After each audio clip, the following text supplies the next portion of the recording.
বিসমিল্লাহির রহমানির রহিম। আলহামদুলিল্লাহি রাব্বিল আলামিন ওয়াল আকিবাতু লিল মুত্তাকিন ওয়াসসালাতু ওয়াসসালামু আলা রাসূলিল কারীম ওয়া আলা আলিহি ওয়াসহাবিহি আজমাইন। মহান আল্লাহ পাক রব্বুল আলামিনের দরবারে লাখ কোটি শুকর যে মহান আল্লাহ পাক রব্বুল আলামিন আপনাদের মাঝে আরেকটি ভিডিও নিয়ে আসার তৌফিক দান করছেন।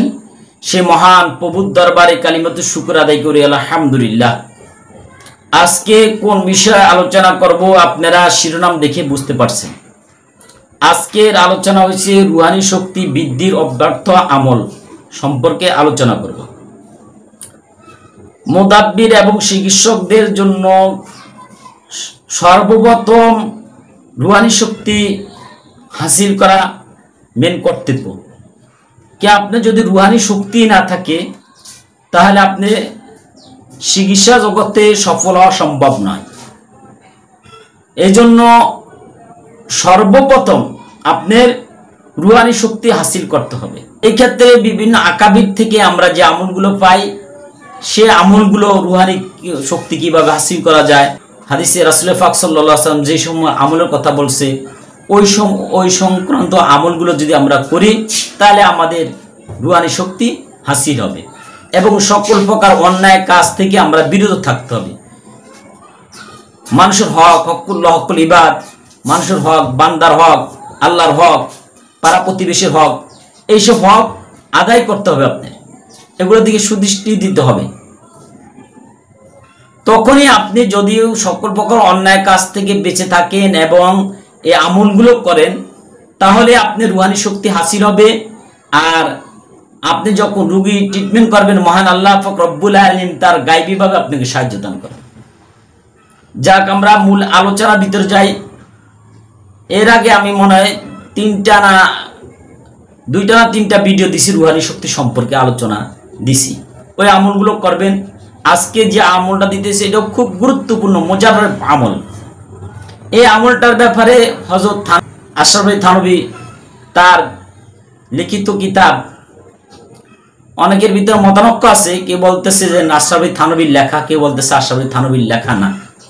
কিতাবটা বেহেশতি জওহর নবম খণ্ডের ভিতরে আলোচনা আছে যে কোনো রোগী যখন ট্রিটমেন্ট করবে, ট্রিটমেন্ট করার আগে এই আয়াতে কারিমাটা পাঠ করে নেবে। দুরূদ শরীফ ইস্তেগফার পড়ার পরে এই আয়াতে কারিমা পাঠ করবে। আউযু বিল্লাহি মিনাশ শাইতানির রাজিম, বিসমিল্লাহির রহমানির রহিম, সুবহানাকা লা ইলমা লানা ইল্লা মা আল্লামতানা ইন্নাকা আনতাল আলিমুল হাকীম। এই আয়াতে কি ভাবে আপনারা আমল করবেন? এই আয়াতে আমল দুই প্রকারে করা যায়। এটা কোন কিতাবে নাই। আমল দুইটা সিনা বিসিনা আসছে। কিতাবে শুধু এতটুকু আসছে, থানভী সাহেবের কিতাবে আমি পাইছি বেহেশতি জওহরের ভিতরে, যে কোনো রোগী আসলে তার ট্রিটমেন্ট করার আগে এই আয়াতের কারিমাটা পাঠ করে নেওয়ার জন্য। মানে আপনি কোনো এলেম না, এই আয়াতের দিকে অর্থের দিকে তাকাইয়া আপনি কোনো এলেম না, আল্লাহ পাকে সর্ব এলেমের ক্ষমতা মালিক।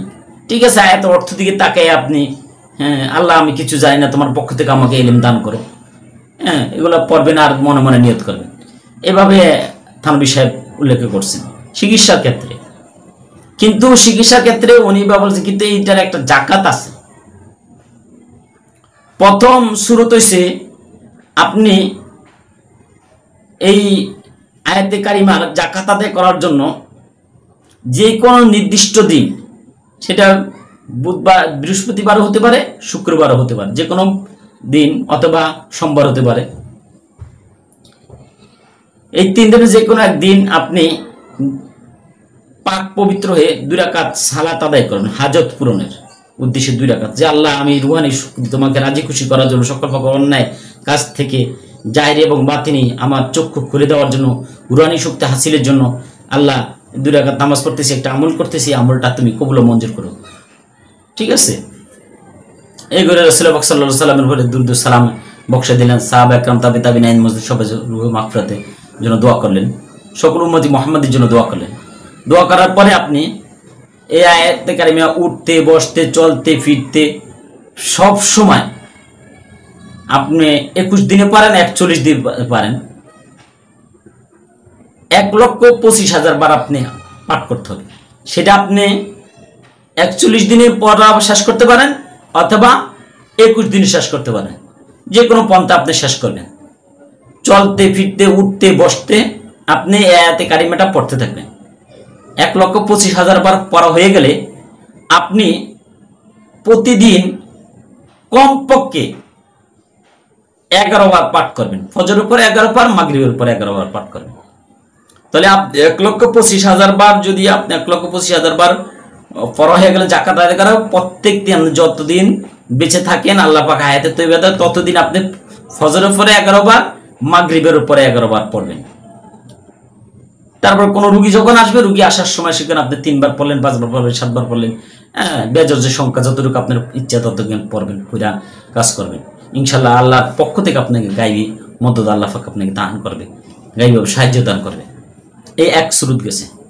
2 সুরত যদি আপনি মনে করেন এটা কষ্ট, তাহলে আপনি কি করতে পারেন, প্রতিদিন ফজরের পরে মাগরিবের নামাজের পরে 141 বার পাঠ করতে হবে। 141 বার।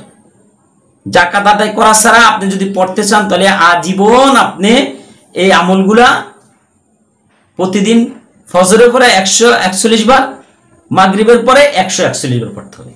এই 2টা সুরত, এই 2টা সুরতের যে কোনো একটা সুরত, এবং যে কোনো রুগী আসবে, রুগীর সময় আপনি ইস্তেগফার পড়লেন 3 বার, দুরূদ শরীফ 3 বার পড়লেন, আয়াতে কারিমাটা 3 বার, 5 বার, 7 বার পড়লেন, পরে আবার দুরূদ শরীফ পড়ে আবার ট্রিটমেন্ট করলেন। ইনশাল্লাহ আল্লাহ পাক রব্বুল আলামিন আপনার মাধ্যমে ওই রোগীকে দ্রুত আরোগ্য দান করবে।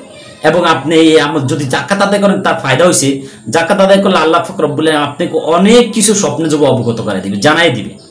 এটা আমল করলে আপনি বুঝতে পারবেন, আপনি অনেক এলেন আল্লাহর পক্ষ থেকে আপনাকে আল্লাহ সাহায্য করবে, আপনি অনেক এলেন গায়বীভাবে আপনি জানতে পারবেন, শিখে দিবে আল্লাহ পাক গায়বীভাবে সাহায্য করবে আপনাকে।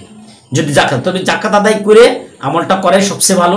একবার আপনি 41 দিন অথবা 21 দিন কষ্ট করলেন, পরে আপনি 11 বার, কিন্তু ডেইলি আপনি 141 বার, সকালে 141 বার পড়লেন, বিকালে 141 বার পড়লেন, এটা টাফ হয়ে যায়। এছাড়া তো আপনার বিশেষ মাসনুন দোয়া আছে, বিভিন্ন জিকির আজগার আছে, তাহলে আপনি এটা যদি করেন আরো তো ওজিফা আছে, ঠিক না?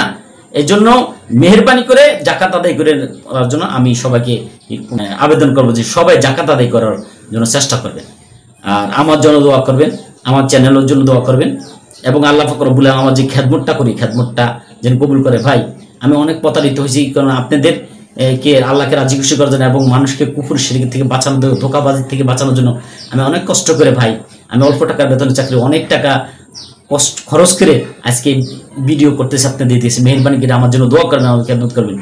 আর একটি কথা, আমার ভিডিও অনেকে দেখা যায়, অনেক ইউটিউবাররা খবর পাচ্ছি আমার ভিডিও নকল করে তারা ছাড়তেছে, ঠিক আছে? বা এটা থেকে বিরত থাকবেন, কেন আমি অনেক গবেষণা করে, অনেক চিন্তা ভাবনা ফিকির করে আমি এই জিনিসগুলো গবেষণা করছি। এই জন্য এই কাজটা কেউ করবেন না, আপনাদের কাছে রিকোয়েস্ট। এবং যারা পাণ্ডুলিপি করছেন, অনেকে আমার কাছে অনুমতি চান, যে আপনার জিনিসগুলো আমি পাণ্ডুলিপি করছি, নোট করছি, সেক্ষেত্রে ভাই আপনি অনুমতি চান, আমাদেরকে অনুমতি চাবেন না, কেন আপনাকে তো আমি চিনি না ভাই, আপনাকে চিনি না, জানি না, কিভাবে দেবো? ওস্তাদ ছাড়া সারিত না। আমরা এই জিনিসগুলো বহুত কষ্ট করবো, কিতাব খরচ করে, একটা কিতাব 5,000 7,000, একটা কিতাব দূর যে লোকের কাছে, সেই লোকের কাছে দূরে ঢাকাতে গেছি, চিটাগাং গেছি, দিনাজপুর গেছি, বিভিন্ন দূর থেকে মানুষের থেকে কিতাবগুলো সংগ্রহ করে নিছি। যে কিতাবের দাম আছে মাত্র 100-150 টাকা, কিন্তু কিতাবের পিছিয়ে খরচ করে গেছে, দেখা যায় কিতাবটা মার্কেটে পাওয়া যায় না, কিতাবটা 5-7 হাজার টাকা খরচ করে গেছে। এত কষ্ট করে সংগ্রহ করছি, আর এই ভিডিওগুলো আপনারা দিলাম, আপনি এটিকে নোট করে আপনার বড় মুদাব্বির হয়ে গেলেন, এটা তো ঠিক না, ঠিক আছে? যদি কোনো বিপদে বলে সেই সময় আমার পরে বর্তাবে না। এই জন্য আমার কাছে যারা আমার পাণ্ডুলিপি করছেন, তারা আমার থেকে ইজাজত নিতে হবে, সেটা আমার সাথে সাক্ষাৎ করে, অথবা আপনার পাণ্ডুলিপিগুলো আমার কাছে সুন্দর করে লিপিবদ্ধ করে আমার কাছে পাঠাবেন, এবং আমার সাথে কথা বলবেন। আমার যেটা দিনী খেদমতের জন্য যে সে হাদিয়া দেওয়ার, হাদিয়া দিয়ে এটা অনুমতি নেবেন। এছাড়া কেউ যদি করেন, তার জন্য আল্লাহর কাছে আপনি দায়বদ্ধ থাকবেন, এটার জন্য আমার করার কিছু নেই, ঠিক আছে? কারণ যে কোনো লেখকের বই যদি কোনো কিছু অনুবাদ করে, ওই বইয়ের এনামতে লেখকের থেকে পারমিশন নিতে হয়। আপনি আমার পারমিশন ছাড়া আপনি সরাসরি না থেকে আকাবিটা দৌড়াদৌড়ি করে কত দূরে গেছে একটা জিনিস সংগ্রহ করার জন্য, আপনি ইউটিউবে পাচ্ছেন আর এমনি করে লাইতেছেন, এটা তো ঠিক না। আপনি করেন, আমল করার সমস্যা নাই, বাট কিন্তু আপনি কোনো মোতাব্বির যদি হন, তাহলে আমার থেকে ইজাজত নিতে, কেউ যদি লেখেন আছে আমার থেকে ইজাজত নিতে হবে। এছাড়া আপনি নিলে আপনার কাছে দায়বদ্ধ থাকবেন। আমার কথা আমি কষ্ট করে মানে, কারণ আমাকে ফোন দিয়ে বিরক্তি কেউ এজাজত চাবেন না, কারণ আপনাকে আমি চিনি না কিভাবে আপনাকে এজাজত দেবো, আপনি আমল করবেন করে একজনের ক্ষতি করবেন, এই জন্য আমার কাছ থেকে এজাজত চাবেন না। সরাসরি আমরা কি থেকে এজাজত এইভাবে নেই না, আমরা গেছি, টাকা খরচ করছি, চরম দিছি, ওস্তাদের জন্য বিভিন্ন কষ্ট করছি, তারপরে এগুলো হাসিল করছি। এমনি হয় না ভাই, আপনি এমনি এমনি এলেম অর্জন করতে চাচ্ছেন, এটা কোনোদিন সম্ভব না। আপনি চাই দেখবেন আমাদের ইউটিউব দেখে যারা অনেকে আমল করে সাকসেস হয়েছে, অনেকে সাকসেস হয়নি, কিন্তু আপনি যদি উস্তাদের প্রতি যথেষ্ট সম্মান দেখান, ইনশাল্লাহ আপনি কামিয়ে দিবেন। আল্লাহ পাক রব্বুল আলামিন আমাদের সকলকে সহি বুঝদান করুক। এবং আমার এই ভিডিওটা শেয়ার করবেন, লাইক করবেন, কমেন্ট, এবং কেউ এজাজত দিতে সেই ক্ষেত্রে আমাকে হাদিয়া গ্রহণ করতে হবে। হাদিয়া এজাজত না দিলে আপনারটা আপনার করার সমস্যা নেই কোনো, ঠিক আছে? ভালো মন্দ আপনি বুঝবেন, আপনারটা আপনি বুঝবেন, ঠিক আছে? এই যে কোনো জিনিস আমি কষ্ট করে দিচ্ছি আপনি করেন, কিন্তু হাজিরাতের ক্ষেত্রে যেসব জটিল ব্যাপার আছে সেগুলোর ব্যাপারে আপনি করতে হইলে আপনি এজাজত নেওয়া লাগবে, ঠিক আছে? যারা আপনি নিজের সমস্যা যদি আপনি নিজে করেন, কোনো এজাজতের দরকার নেই। আল্লাহ পাক রব্বুল আলামিন আমাদের সকলকে সহি বুঝ দান করুক, কোরআন এবং সুন্নাহ অনুযায়ী আমল করার মতো তৌফিক দান করুক। আল্লাহ পাক রব্বুল আলামিন আমাদের আল্লাহ পাকের কুদরতে হাত দিয়ে ধরে গুনার কাছ থেকে বাঁচাক, এবং আল্লাহ পাকের কুদরতে হাত দিয়ে ধরে আমার আমলের সলেবিতে লাগাই দেয়। আমার কথা কেউ কষ্ট পাবেন না এবং মনে কষ্ট নেবেন না, এতটুকু কথা, যেটা আমি খাস কথা বললাম মাত্র করছি, কোনো কথা নাই। অনেকে আপনারা এগুলো শিখতে যাও, অনেকে আমার কাছে ফোন করে বলে 1000 20,000 টাকা আছে, 30,000 টাকা, 40,000 টাকা, 50,000 টাকা। কই ভাই, আমাদের কাছে যারা শিখছেন আদৌ পর্যন্ত কেউ 1 টাকা হাতিয়ে তো দেন নাই। এই যে আমি এত সুন্দর আমল দিতেছি, যে আমলগুলো দিতেছি মানুষের লুকোচুরি করে, কোনো লুকোচুরি নাই এখানে, ডাইরেক্ট দিয়ে দিতেছি। কই আর আমার ক্ষেত্রে আমি যেন একটা অসহায় মানুষ, এই যে ভিডিও করে দিই, এই যে গ্রাফিক্সের কাজ জানি না, তারপর আপনার মনে করেন এই যে আরো এগুলার কি কি কাজ আছে এগুলো আমি জানি না, তারপর এমবি কিনতে হয়, আমি অল্প টাকা বেতন পাই, আমি তো ক্ষেত্রে করবো। যদি আপনারা হেল্প করেন, এর মাধ্যমে আপনি উপকার পাবেন, মানুষ উপকার পেলে আপনি সব পাবেন। আপনি যদি কিছুটা খাদিয়ে দেন, এক্ষেত্রে আমি যদি ভিডিওটা করতে পারি, আমি অনেক সময় ভিডিও ছাড়তে পারি এমবির কারণে, এমবি কে সালাম, এদিকে আপনি তো সব হবেন। আদাল্লু আলাল খৈরি কাফাইনি, যে ব্যক্তি কোনো ভালো কাজের পথ দেখা সেও ভালো কাজ করার মধ্যে সব হয়। আপনি আমার সাথে কিছু অ্যাড হইলেন, আমি ভিডিও করে দিলাম, আপনার টাকা দিয়ে আমি যদি ভিডিওটা সারি, এর দ্বারা তো আপনিও ফায়দা পাইলেন, আপনিও সবর দিকে পেলেন। আল্লাহ পাক রব্বুল আলামিন আমাদের সকলকে সহি বুঝদান করুন। আলাইনা ইল্লাল বালাগ।